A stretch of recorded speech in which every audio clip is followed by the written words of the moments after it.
Hello and welcome to this edition of the VYPE High School Sports Report. I'm Dave Spoelker and we welcome you to our latest episode. We have a special guest in our studio tonight. We have a young man, a junior at Pleasure Ridge Park High School. His name is Jacob French. And Jacob, welcome to the VYPE High School Sports Report. Thank you. Jacob is here with us tonight on recommendation of his journalism teacher, Ms. Mary Dunn, and we certainly appreciate the support that PRP has given the show. Jacob, tell us a little bit about how you became involved in broadcasting. Well, I became in broadcasting from Sanders Elementary. I was the first media group that actually started it, and then from there I went to Conway and was in the media group there, and I'm at PRP just for that reason, broadcasting, and that's what I want to do in college, is major in broadcasting. Outstanding. And I believe we mentioned you are a junior currently? Yes.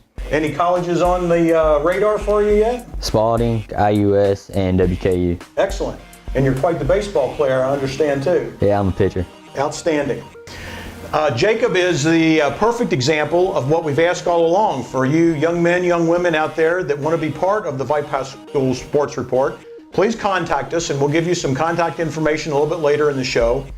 And come into the studio with us if that fits into your schedule. We'd love to have you. Now, Jacob, tell us about our first segment tonight. I believe it deals with someone that you know. It's about me. Zoe Box did it. It's just basically going to show what I do on Friday nights, how I get set up to broadcast the football games at PRP. Great, great. Let's take a look at that then. Without further ado.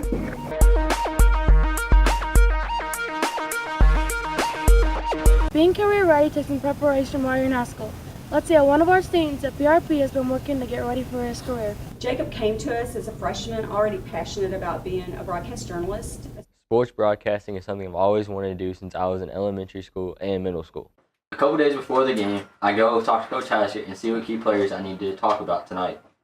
The day of the game, we have to prepare and set up for tonight's game to do our broadcasting. The hardest things before the game are doing the sound check, like Joey's doing right now, and finding all my crew members and making sure that they can show up and it's in the game. We've worked really hard to connect him with the leaders in the industry that can help develop his skills. A couple more things I've done is work on the Red and Blue Review, where I spent more than 50 hours working with them.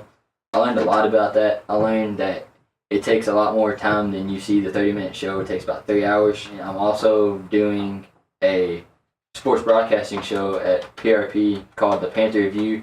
I'm the co-host with Jonathan Peck. So that's something I've also done besides doing broadcasting here on Friday nights. When he graduates, he'll be ready to go on to college.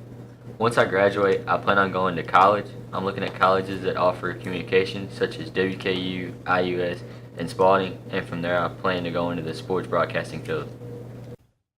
As you can see, planning for your future takes a lot of hard work, but it's all worth it in the end. That was very interesting, Jacob. And is there anyone back at PRP you'd like to give some props to on that? Well, I'd like to thank Joseph Decker. He's the cameraman for Friday nights, and he helped me do a sound check and a lot of other things in that video, so I gotta give props to him.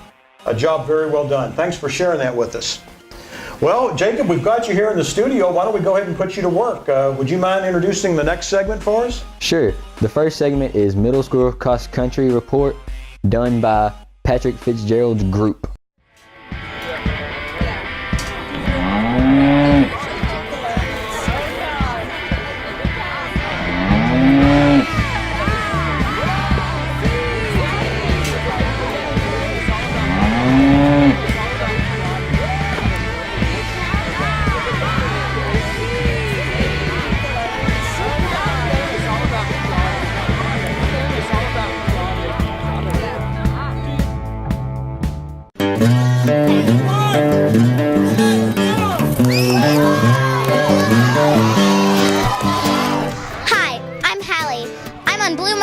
Cross-country team, and I'm here at Seneca Park for our final meet of the year. This is Bloome's very first year competing in cross-country. Some of the schools we've competed against have had cross-country teams for 3 to 9 years. Bloome parents and students were thrilled to start a team here. So far, Bloome has competed in 5 events, and we have won 1, and even placed in the top 5 at the JCPS Elementary Championships. It has been a ton of fun this year, and I talked with some of the kids to see what they liked about cross-country. So why did you decide to be on the cross-country team? Well, I thought it would be a lot of fun, first of all, and also I need to stay active, get more fit. That's always a good thing. It would improve my running. I always want to get a lot faster. How do you like being on the cross-country team? I think it's awesome, and I've been encouraged, and it's really improved my running. Which one's faster, the girls or the boys race? The boys. And do you think you could win in one of the girls' races? No, there's a lot of girls that are faster than me.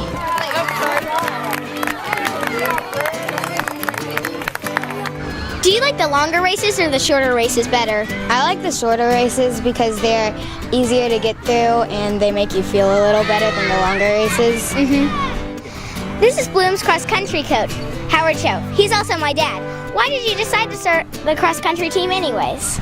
Well, there weren't a whole lot of sports that didn't have a limit of kids on the court. So there could only be 5 kids on the basketball court or 10 kids on the soccer field, and I wanted a sport where we could have everybody compete and run.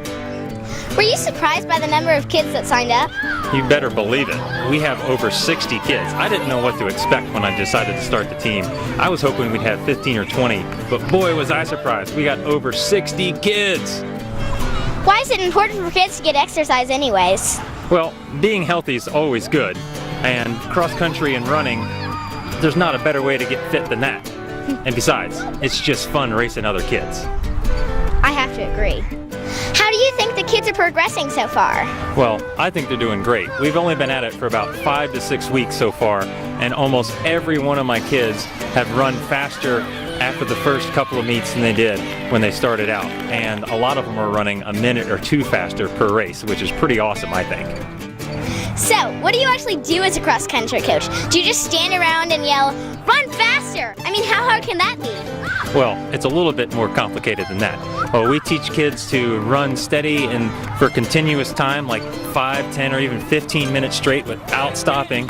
And then we work on running faster for short periods of time. And then sometimes I yell, "Run faster, don't let that kid pass you."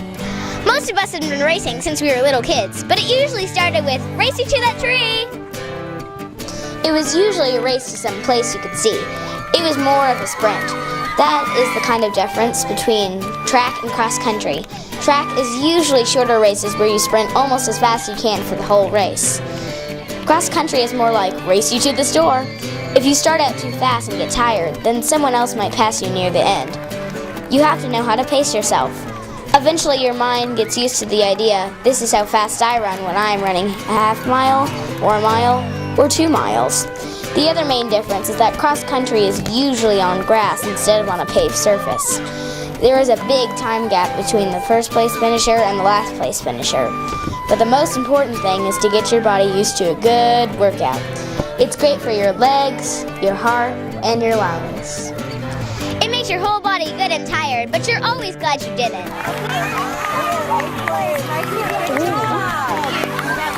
For the VYPE Sports Show, I'm Hallie Schoaf. Back to the show.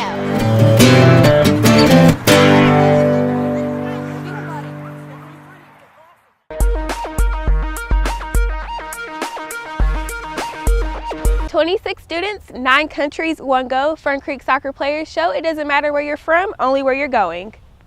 Kenya, Puerto Rico, Nepal. Just 3 of the 9 countries represented in the melting pot, which is the Fern Creek boys soccer team. Senior Hussein Durbain, who is originally from Kenya, grew up playing the game. People would say I love it, but for me, I guess it's just a way of life. I can't really, I mean, I love it, of course, but I had no choice. There was nothing else there. All we did was play soccer. Everybody played soccer.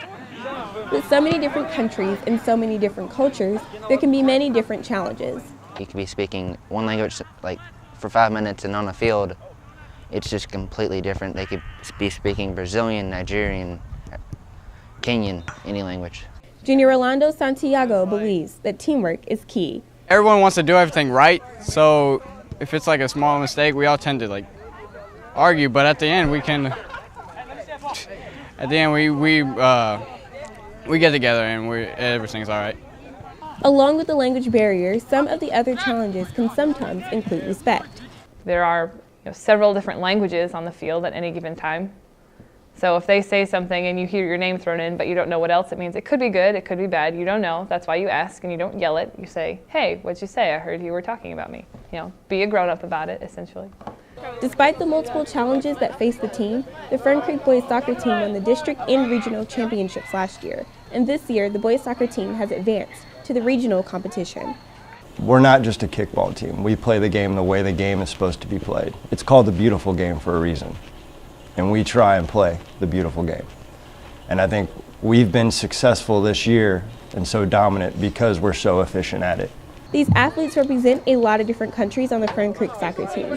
Even though they face many challenges, they always overcome these obstacles and work hard to play the beautiful game of soccer.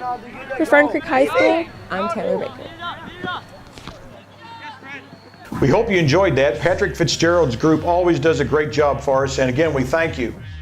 Now, I wanted to mention briefly, if you'd like to become a sponsor of the VYPE High School Sports Report, please give Maria Rocky a call at VYPE. The number is 454-8338. 454-8338. She'd be happy to talk to you about becoming part of, again, the VYPE High School Sports Report. For all you students out there and teachers, if you would like to be a part of the VYPE High School Sports Report, feel free to call Maria at that number again. Or Jacob, would you give them the email address? LouSportsReport@vype.com. We certainly invite you to check us out on LiveSportscaster.com. All of the episodes have been archived, and please feel free to check those out at any point in time. And until next time, I'm Dave Spoelker. I'm Jacob French. Thanks for joining us on the VYPE High School Sports Report. The VYPE High School Sports Report is brought to you by Becker Law Offices, Chick-Fil-A, Republic Bank, Squire Boone Caverns, J-Town Mini Warehouses, SweetFrog, LiveSportscaster.com, VYPE Magazine, EposVox. If you are interested in sponsoring the High School Sports Report, email sportsreport@vype.com.